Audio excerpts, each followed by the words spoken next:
fans of DC TV and comic book nerds, welcome to the pilot episode of The Flash, one of my most highly anticipated shows. Before we jump into everything else, let me first say that I knew the pilot got leaked, but I never watched it. So this is completely new to me. Even when they said it was the extended pilot with more scenes, I was like, yay, extra stuff piled on the more stuff that I didn't watch to begin with. Because long story short, I didn't want to watch it because I wanted to kind of be surprised, which has proven that I have really matured since my younger days. I would have watched that shit like that.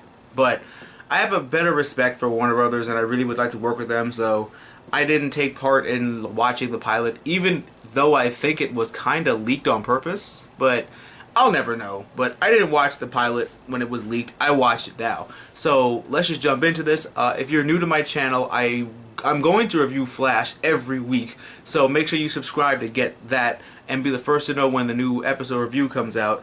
And just for anyone else that is new to my channel, this is going to be a spoiler review. So if you haven't seen the episode, come back when you have it. If you have seen it but just want to talk about spoilers, then let's just talk about it. Let's just go right into the Flash pilot episode, because it's really, yeah. Listen, you know, if anybody else doesn't know, this pilot episode was originally going to be included in Arrow because they were going to use that as the backdoor pilot, but then the show got greenlit anyway before that, so they pretty much said, hey, we're gonna have a whole series, we might as well focus on it anyway. So I'm glad the show got a pilot, and I'm so glad that everything else worked out. But let's just jump into this.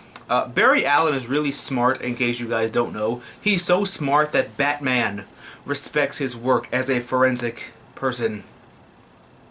Yeah, Batman said that on numerous occasions. Batman is a highly, highly respected fan of Barry Allen's work. And if that's not anything to be proud of and put on your resume, I don't know what is. It's like, Batman likes what I do. That's it. That's all you ever need on a resume ever in your life. Hell, I put that on my cover letter. Batman likes my work. He does. That guy likes my work too. That's why I do the videos with him. And also because I can't tell him to leave. I remember Vibe and Frost from Arrow. Oh, they're gonna be evil soon. They're gonna be evil one day, I think. Maybe they'll be anti-heroes or something, but it's Vibe and Frost, just in case anyone's wondering. And they kind of remind me of Fitzsimmons. Like, even me, because my grandmother watched the show, because she was excited for the show also. We were both watching them, and she was like, they remind me of those two on Agents of S.H.I.E.L.D. And I was like, Fitzsimmons? And she was like, yeah. And I looked at them, and I was like, she has a point. They kind of do remind me of Fitzsimmons. They really do. That should be like a conundrum of sorts. That should be like a versus topic, like Fitzsimmons versus those two, because I forgot what their actual names were.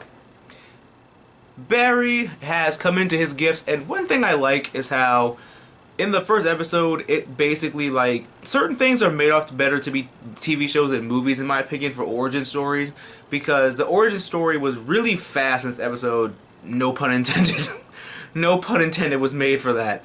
But he runs fast, he gets used to his surroundings and having to basically up his game and change how he looks at the world. Instead of it having to be dragged on, it was basically like, I could run fast, I run into shit, but I fix myself, but I gotta step back because my hand's shaking, and I break my arm, but it heals, and it's just like, you know, real fast. One of those scenes actually reminded me of that SpongeBob episode where they were superheroes, and SpongeBob was the Quickster, and he was like, you want to see me run to that mountain and back? You want to see me do it again? That was the whole vibe I got from Flash, and I'm just loving that. And the comedy is really funny, and I'm just loving everything about the show so far. I like the great slow-mo and the speed scenes. I'm kind of hoping it doesn't happen all the time. I mean, I understand that's probably going to be the basis of the show, but sometimes you can just basically, like, if something's coming at you, you can just basically show it happening in real time and him just moving past it instead of just like, and then it's just like, woof, like that. Like, just keep things moving, you know, show off your special effects, or just basically like up the game and try and find different ways to incorporate the speed and the reflexes into a different means of technology. But so far it's gonna be really good for the first couple of episodes.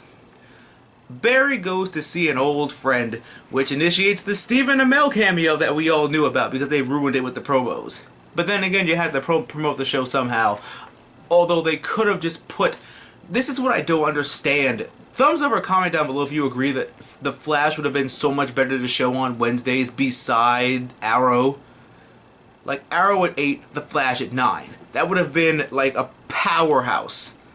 Like, the DC nerd hour. 2 hours, actually. The nerd block of the night. Arrow and The Flash. Because you're basically saying that your fans of Arrow are going to be watching The Flash anyway, so they're not going to turn the channel regardless. Don't get me wrong, Supernatural and The Flash doesn't really... It's still a good time slot, but you can switch whatever comes on Wednesday for, you know, Supernatural, and then have The Flash and the Arrow on Wednesday night. Because honestly, and they could have just done that at first, just to have its ratings up here. And then, you know, like during the mid-season finale, you know, when it came back in January, then they could have been like Flash's new night on Tuesday besides Supernatural or something like that. But I don't know. Maybe they'll change it one day. Maybe they'll fix it. I don't know. But it would have seemed better or fit for me for it to be on Wednesday. But that's just me. Comment down below if you think something or if you agree. I knew... See, the thing about this wheelchair doctor... Wheelchair... in wheels, not quotation marks... I knew he was Professor Zoom from the get-go. That was my thing. Because I knew he was Professor Zoom because he had to be the bad guy. Because he's just a dick. And I knew from the get-go that he was going to be the bad guy. I didn't know he was going to be able to walk. That thing I didn't know about. But I'm pretty sure now he's just using this time to basically observe him. Whether he's already Zoom or whether he can run fast is up for debate. I feel like he knows he can do something, but he doesn't know what it is. So he's just silently watching Barry and, you know, teaching him all these things, while in the background it's him honing that advice and using it for his own evil. The fact that he has a newspaper article from 2024 is proof enough that he has to have his powers somehow. But he's just so reckless with them that he can't control them. So he sees Barry control it, and then he morphs that into his own thing, and then there we go. But that article is going to be really scary, which basically proves that The Flash is going to be like DC's most powerful show. And they can just go back and forth from all types of timelines. But we don't know what The Flash has appeared from, but we do know that they're going to revisit his mother dying somehow during the season. If it's, I feel like it's going to be this season. That's going to be the season finale. Like, that's going to be the 2-part season finale of him going back in time, realizing he can go back in time or something to his mother's death, and then trying to fix it and all that stuff. But all in all, The Flash is going to do great. I love that it's the introduction to superhero-powered shows again, and I'm just hoping that great things come from this. And I'm going to be making a lot of other DC TV show suggestion videos, since you guys seem to like those for me. And I'm just going to be, I'm going to prove that a lot of characters can stand on their own 2 feet with the show. And thank you guys so much. Don't forget to follow me on my social media links. They'll be here or in the down bar below. And always remember to give me a big thumbs up, comment, rate, subscribe, and share with all your awesome friends. I'm going to be reviewing Flash every week, so make sure you subscribe to be the first person to know. And always remember that through good times and bad times, always remember to geek out and enjoy your lives. I'll catch you guys next week for Flash, and I'll catch you this weekend for New York Comic Con updates. So make sure you're subscribed to be the first person to know, and I will catch you guys next week.